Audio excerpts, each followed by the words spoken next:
Norway is one of the wealthiest nations in the world. It is a nation of immense prosperity and egalitarianism. It does an effective job at combining free market capitalism with a strong social welfare system, and much of the nation's success is due to this economic system. Just how did Norway become such a rich nation to begin with, and why is it one of the strongest economies in the world to this day?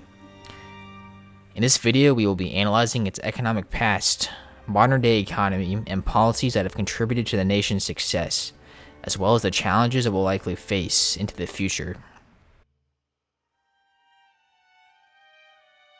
The economic foundations of Norway can be traced back to 1814 when it became an independent nation. Prior to that, it was under rule by Denmark. Upon gaining independence, it joined a loose royal union with Sweden.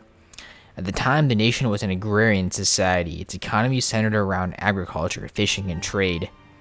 Due to its abundance of natural resources and proximity to Great Britain, which it was a major trading partner of, Norway's economy swiftly expanded.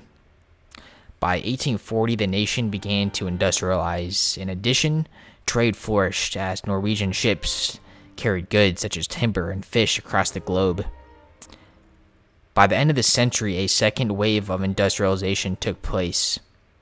Manufacturing became connected to hydroelectric power, which transformed the industry. During the First World War, Norway remained neutral, however, still traded heavily with the Allies, in which its economy soared. However, by 1917, Germany started attacking non-friendly civilian ships. The Norwegian fleet suffered many attacks by German submarines, causing many to be destroyed. As a result, trade suffered and Norway entered a recession. Its economy struggled throughout the 20s, with unemployment soaring. Its economy was hit hard by the Great Depression as well, however, recovered quickly compared to other nations. April 9th, 1940. World War II was directly underway when Germany launched a surprise attack on Norway. On June 7th, Norway surrendered, as many in its government fled to London. From that point onward, there were two separate Norwegian economies: its domestic economy, which was controlled by the Germans, and its foreign economy, controlled by the Allies. The Allied-controlled economy was centered around the nation's large merchant fleet, most of which had escaped capture by the Germans. A state-operated company called Nordship was founded to manage the fleet, which became one of the largest shipping companies in the world and also played a crucial role with supplying the Allies with goods. While the Allied-controlled economy thrived, Norway's domestic or German-controlled economy lagged behind. It suffered from a drop in production as well as inflation, and rationing of goods became challenging as the citizens were forced to share goods with the occupying German forces. On May 7, 1945, Germany surrendered to the Allies. The war was over. Norway had one task at hand: to recover. The Labour Party government implemented strong social democratic policies such as central economic planning and huge investment in the public sector. In addition, the nation received a vast sum of money via the Marshall Plan to aid in its recovery. The period from 1950 to the 1970s in Norway is referred to as the Golden Era, as its economy not only recovered but thrived. Trade increased, unemployment was low, and inflation was stable.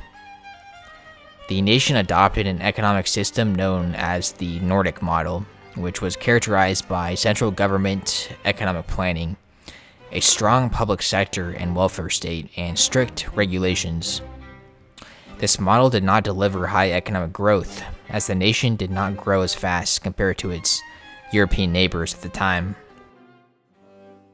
However, what it did do was deliver stability and relatively evenly distributed wealth, so every citizen felt the positive effects of the recovery. The Nordic model would guide Norway to become one of the wealthiest nations in the world. In the early 60s, Norway asserted sovereign rights over the natural resources found in its section of the North Sea. This decision would soon change the nation forever, as natural resources discovered in its ocean would be legally owned by the government. Initially, its oceans were not anticipated to have much oil. However, by the late 60s, this notion changed, as large oil reserves were discovered. These reserves began to be drilled, and the government set up its own oil company. Oil profits were heavily taxed, and the country quickly became extraordinarily wealthy as a result. However, unlike many other countries that suddenly become wealthy due to natural resources, Norway did not squander its opportunity. It created a sovereign wealth fund, or an investment fund, which invests in assets such as stocks and real estate, managed by its government, which is funded by the nation's oil profits. The purpose of the fund is to ensure the nation has wealth long after its oil reserves run out. Norway's sovereign wealth fund is managed by its central bank and is the largest sovereign wealth fund in the world, with assets exceeding of $1.7 trillion. It is one of the key factors of the nation's economic success. Many countries that are abundant with natural resources fail to become rich. Achieving prosperity is more than just about a nation's natural resources. It's about a nation's government, its economic and political policies, and its institutions. Norway is an example of a nation that did everything right. Indeed, it was lucky by being abundant with oil, but it did not recklessly spend its newfound wealth on useless items. Rather, secured the longevity of the nation's prosperity by generating the world's largest sovereign wealth fund. However, the nation's success goes far beyond the investments it makes into the stock market.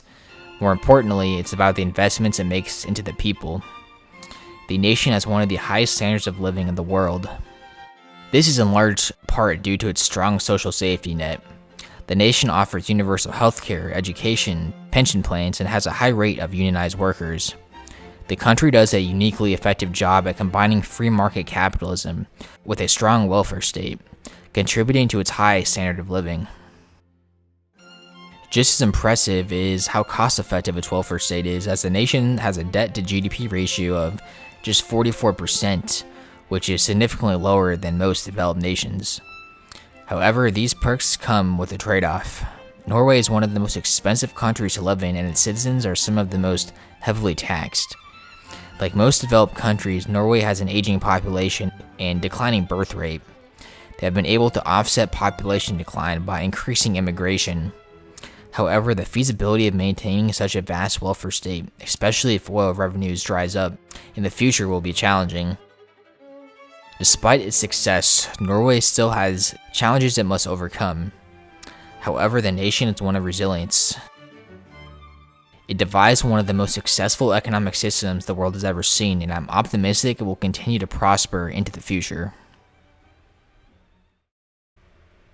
Thanks for watching. If you enjoyed this video, consider subscribing and check out some of my previous videos.